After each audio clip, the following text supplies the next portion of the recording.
So as we approach the end of 2023, I'm having a summation period. And one of the things I thought about was the concept of cool and fool.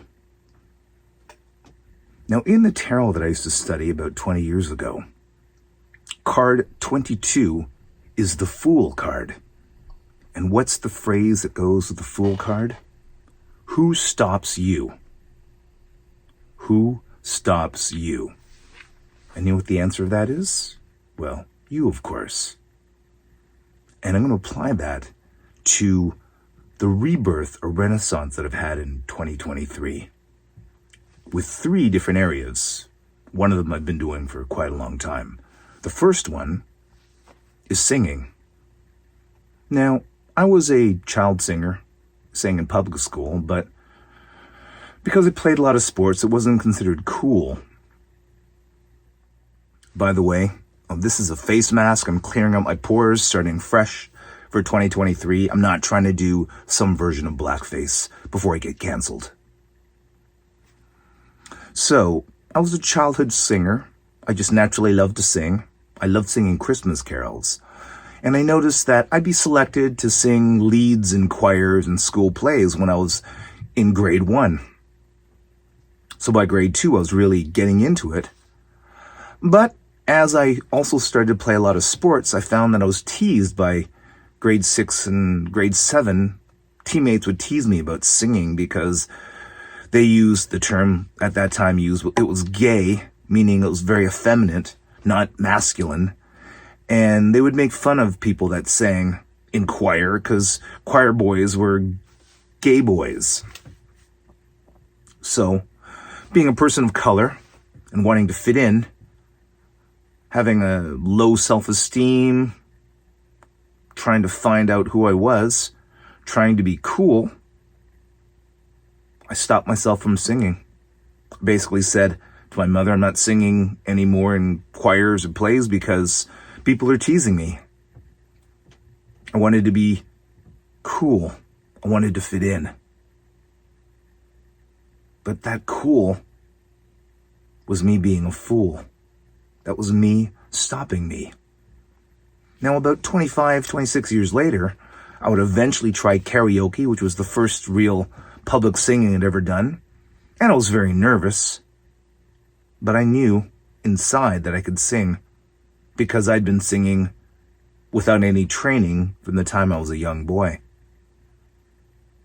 And in 2023, when I really came into my own, I began to sing at Jean Darlene, a piano bar, karaoke bar, more like an open mic.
And I really enjoyed it, and it's sort of the culmination of a 23-year period of singing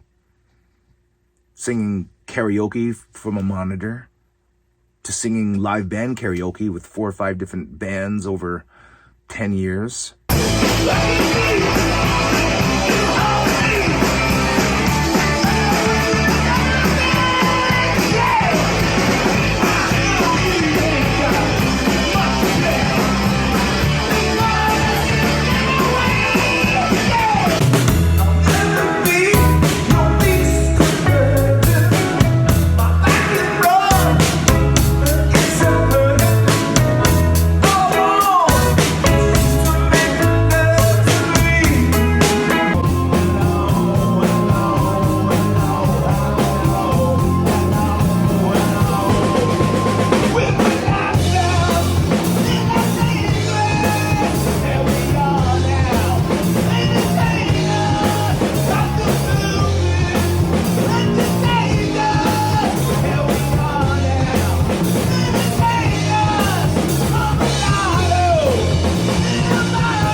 Well, actually, it was over about 14 years, I think. And then moving into Jean Darlene Piano Room and singing open mic style without any lyrics on a screen or even on an iPad, and just basically singing out of memory.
Which is a natural evolution of my singing, considering I've been singing 300 to 400 songs for arguably 10 to 12 years, and I started, as I said, 23 years earlier. Cool versus fool. Example 2. I was a child puppeteer. I used to play puppets, puppeteer, when I was in grade 4 and 5 and 6. And I idolized Henson and Sesame Street and those characters, and I would do impersonations. Grover, over here, close, near, far, that kind of thing. And I really enjoyed it. However, again, trying to be cool, people would tease me about being a puppet. Playing with puppets is something you do when you're in grade 3 or grade 2, but not in grade 6. So by about grade 7, I dropped it altogether because I thought, I don't want to be uncool. I don't want to be made fun of or ridiculed. I want to fit in. So I stopped puppeteering.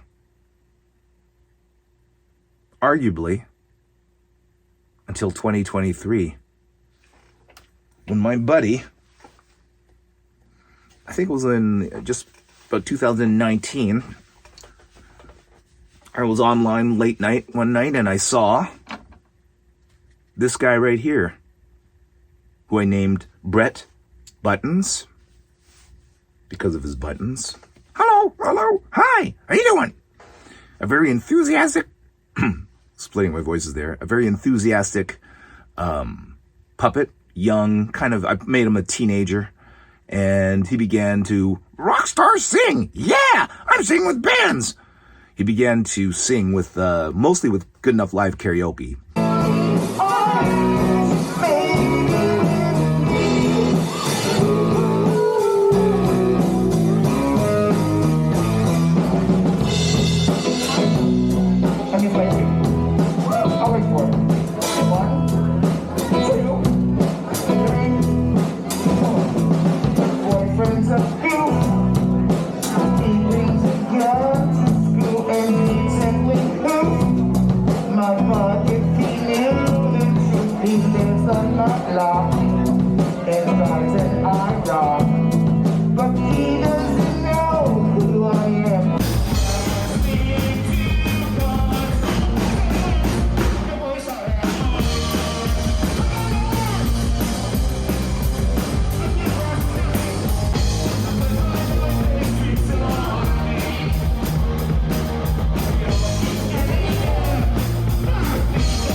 come back and take you home. I could not stop and you got no sin. Come out upon my seas, there's missed opportunities.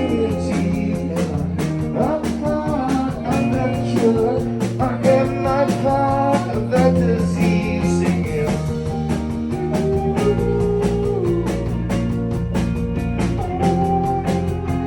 He sang once with Sound Parade, I believe, but it was an unmitigated disaster. Yeah, it was pretty bad. So, again, I started this puppeteering, and I don't really care if it's not cool. It's something that I love to do. And again, mentioning the Fool card, card 22, who stops you? You do. All right, so that's example 2.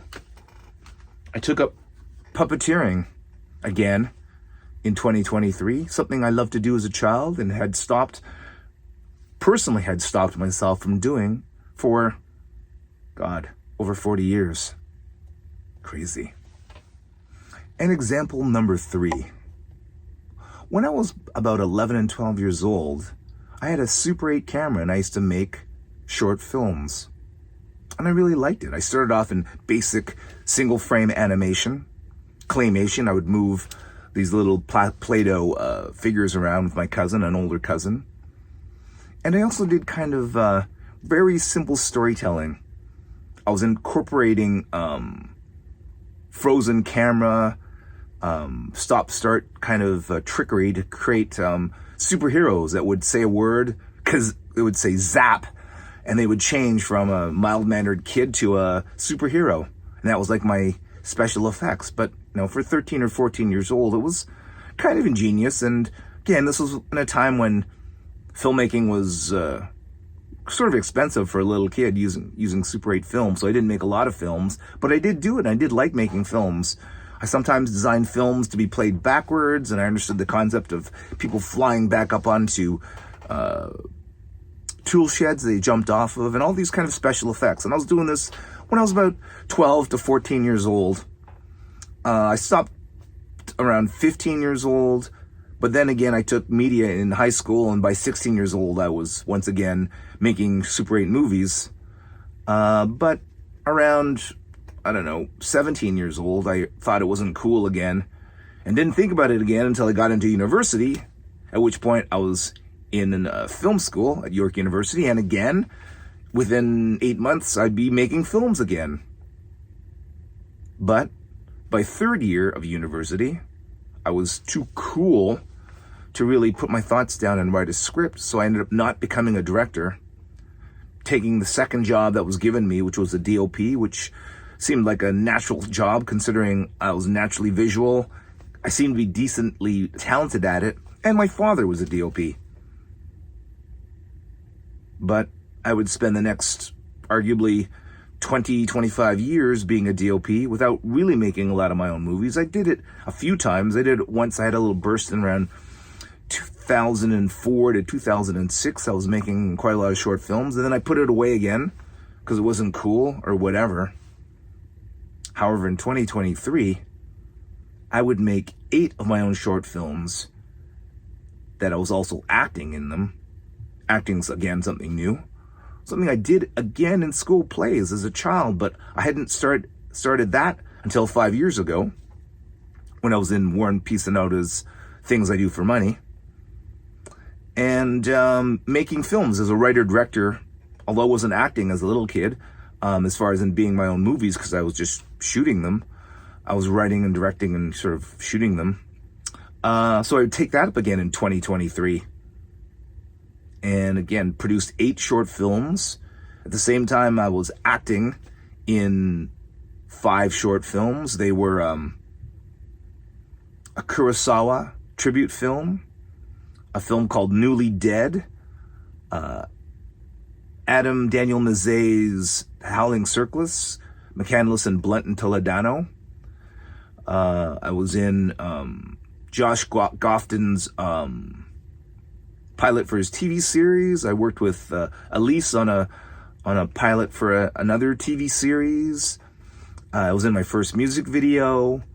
I'm in a musical short called I Am Dreaming, I'm Living, or I'm Dreaming, I'm Singing, or something like that. And I'm in a couple commercials this year. So it was it was also, I played a Danny DeVito character in this one short film. It was a TikTok drama, actually. So it was quite a an incredibly productive year as an actor, which, again, I haven't done that since public school, and as a writer-director, which I arguably haven't done since second-year university. So, again, it's something that I've gone back to because, arguably, I was the fool. That is, I was the one who stopped myself from doing those things that I love doing. Things I loved doing as a child. Acting, singing, making films, puppeteering. 4 things that I used to do as a child that I basically took up with a vengeance in 2023. So, this whole idea of being cool, you have to wonder about yourself as you get older, about your own inhibitions, your own self-limitations, and what stops you from doing what you love to do. And when you know yourself better, you'll know that often there are certain clues about what you're naturally gifted or talented or your natural passions, and they will often come, between 7 and 10 years old. What you're doing in that period, what you love doing, is often a great indication of what natural affinity you have towards certain arts or skills or passions or hobbies or, there's many other ways to describe these loves of yours that you had before someone taught you, before your ego wanted you to do something, before you thought about making a lot of money. You can look back at your life and see things that were popping up as something you wanted to do or loved to do as a child. And if you're lucky enough and you're aware enough and you're capable enough and you're able to escape your own prison, your own shackles, escape your own fool card, you may be able to take it up. And sometimes it might be 20, 30, or 40 years later, but better late than never. So that's my big adding up that just came to me at the end of 2023 as I took up 4 things that I used to do as a child, and I started doing them again as an adult. I don't want to be the fool anymore, the fool who thinks he's cool. Have a great 2024.